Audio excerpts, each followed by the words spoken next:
TTD మాజీ chairman YSRCP మాజీ శాసనసభ్యుడు భూమన కరుణాకర్ రెడ్డి గారు ప్రెస్ మీట్ పెట్టి టీటీడీని అప్రతిష్ట పాలు చేసే విధంగా ప్రపంచవ్యాప్తంగా ఉన్న శ్రీవారి భక్తుల్ని అయోమయంలో పడేసే విధంగా మతాలని రెచ్చగొట్టే విధంగా తీవ్ర వ్యాఖ్యలు చేయడం జరిగింది.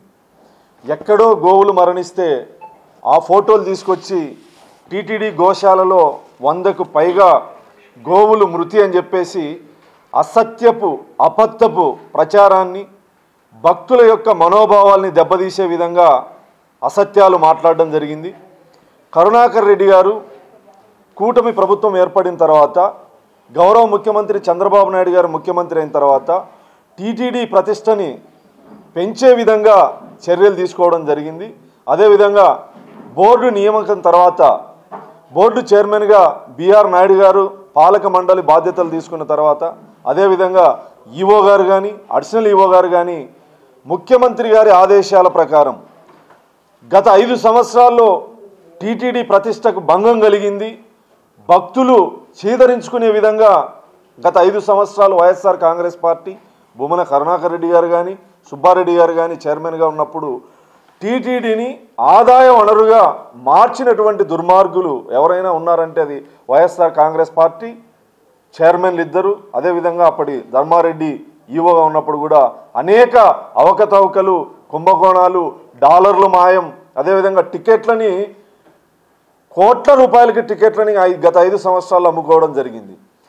టీటీడీని ఆధ్యాత్మిక కేంద్రంగా కానీ లేదా ప్రపంచవ్యాప్తంగా అత్యధిక శాతం కొలిసే వెంకటేశ్వర స్వామి భక్తుల నమ్మకాల్ని అమ్ముకునే విధంగా వ్యవహరించినటువంటి దుర్మార్గుడు మాజీ టీటీడీ చైర్మన్ భూమన కరుణాకర్ రెడ్డి గారు. ఈరోజు బిఆర్ నాయుడు గారి నాయకత్వంలో కానీ గౌరవ ముఖ్యమంత్రి గారి సూచనలు సలహాలు ఆదేశాల మేరకు ఏదైతే గత ప్రభుత్వంలో అప్రతిష్ట పాలైందో టీటీడీ ప్రతిష్ట ఆ ప్రతిష్టను పెంచే విధంగా సామాన్య భక్తుల్ని విరివిగా టీటీడీ వచ్చే విధంగా స్వామివారి దర్శనం కోసం అనేక మార్పులు తీసుకురావడం జరిగింది. నిన్న ఏదైతే భూమన కరుణాకర్ రెడ్డి గారు మాట్లాడారో 100 ఆవులకి పైగా మరణించాయి టీటీడీ గోశాలలో అని చెప్పి ఏదైతే మాట్లాడారో ఆ ఫోటోలు ఏదైతే మీడియాకు చూపించారో అది టీటీడీ గోశాలకు సంబంధించినటువంటి ఫోటోలు కాదు. అన్ని అసత్యాలు అబద్ధాలు.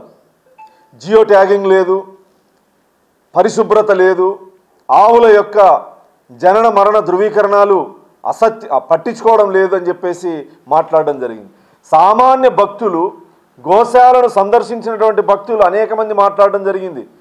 పరిశుభ్రంగా ఉన్నాయి, గతం కంటే ఇప్పుడు గోశాలను పరిశుభ్రంగా ఉంచారని చెప్పేసి మాట్లాడడం జరిగింది.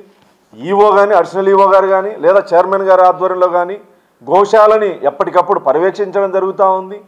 అక్కడ దాదాపు 266 మంది సిబ్బంది గోవుల యొక్క పరిశుభ్రత కానీ ఆరోగ్యాన్ని కానీ చూడడం జరుగుతూ ఉంది. జనన మరణాల లెక్కల్ని కరుణాకర్ రెడ్డి గారు వస్తే స్పష్టంగా చూపించడం జరుగుతుంది. జియో ట్యాగింగ్ లేదని చెప్పి మాట్లాడుతాను. ఇప్పుడు రా పదం కరుణాకర్ రెడ్డి గారు, ఇప్పుడు రా గోశాలకు పదం. జియో ట్యాగింగ్లు ఉన్నాయా లేదా అక్కడ జనన మరణాల నమోదు స్పష్టంగా ఉందా లేదా అనేది నీ కళ్ళకు కట్టినట్లు చూపిస్తాం. గత ప్రభుత్వంలో కానీ ఇప్పుడు కానీ వేల సంఖ్యలో ఆవులు ఉన్నప్పుడు వృద్ధాప్య కారణంగా కానీ లేదా అనారోగ్య కారణంగా కానీ లేదా డెలివరీ సమయంలో కానీ సగటుకు 8 నుంచి 10 నెలకు మరణించడం అనేది గతం నుంచి జరుగుతూ ఉంది. ఈ 3 నెలల కాలంలో దాదాపు 20-25 లోపు గోవులు మరణించడం జరిగింది. నిన్నటి రోజు ఒంటిమిట్టలో సీతారాముల కళ్యాణం వైభవంగా జరగడం, అక్కడికి లక్షలాది మంది భక్తులు రావడం, లక్షలాది మంది లైవ్లో ఆ కళ్యాణాన్ని చూస్తున్నటువంటి తరుణంలో హిందూ ధర్మం పైన టీటీడీ పైన లేదా శ్రీవారి భక్తుల్ని అయోమయంలో నెట్టివేయడానికి డైవర్షన్ పాలిటిక్స్లో భాగంగా అసత్యపు మాటలు తప్ప కరుణాకర్ రెడ్డి మాట్లాడినటువంటి మాటల్లో వాస్తవాలు లేవని చెప్పేసి హిందువులు కానీ శ్రీవారిని కొలిసేటువంటి భక్తులు కానీ గమనించాలని చెప్పి ఈ సందర్భంగా విజ్ఞప్తి చేస్తా ఉన్నా. గతం నుంచి దివంగత రాజశేఖర రెడ్డి గారి దగ్గర నుంచి జగన్మోహన్ రెడ్డి గారి దగ్గర నుంచి కరుణాకర్ రెడ్డి లాంటి వాళ్ళ వరకు వైఎస్ఆర్ కాంగ్రెస్ పార్టీ కానీ లేదా గతంలో రాజశేఖర రెడ్డి గారి కాంగ్రెస్ పార్టీ కానీ కులాల మధ్య మతాల మధ్య విద్వేషాలు రెచ్చగొట్టడం వీళ్ళకి ఆనవాయితీ. నిన్నటి రోజు గౌరవ ముఖ్యమంత్రి చంద్రబాబు నాయుడు గారి నాయకత్వంలో అదేవిధంగా టీటీడీ చైర్మన్ గారి నాయకత్వంలో కన్నుల పండుగగా ఎప్పుడు కని విని జరగని విధంగా సీతారాముల కళ్యాణం జరుగుతూ ఉంటే కోట్ల మంది భక్తులు టీవీల ద్వారా వీక్షిస్తూ ఉంటే లక్షలాది మంది భక్తులు ప్రత్యక్షంగా అక్కడికి వస్తే ఎక్కడా కూడా భక్తులకి అసౌకర్యం కల్పించకుండా అన్ని సౌకర్యాలు కల్పించి కన్నుల పండుగగా సీతారాముల కళ్యాణం జరుపుతూ ఉంటే జీర్ణించుకోలేక ఓర్చుకోలేక భక్తుల్లో అయోమయం క్రియేట్ చేయడానికి చేసినటువంటి కుట్ర తప్ప మరొకటి కాదు. మీరు కరుణాకర్ రెడ్డి గారిని ఒకసారి గమనిస్తే గతంలో నేను నాస్తికుణ్ణి అని చెప్పి మాట్లాడినటువంటి మాటలు కానీ అదేవిధంగా తిరుమల కొండపైన ఏముంది నల్లరాయి పెకిలిస్తానని చెప్పి అహంకారంతో మాట్లాడినటువంటి మాటలు కానీ అదేవిధంగా ఏముంది అక్కడ మొక్కాల్సినటువంటి అవసరం లేదు అదొక నల్లరాయి చెప్పులతో వేస్తానని కూడా ఇదే కరుణాకర్ రెడ్డి మాట్లాడడం జరిగింది. ఇతనికి భక్తి ఉందా శ్రీవారి పట్ల?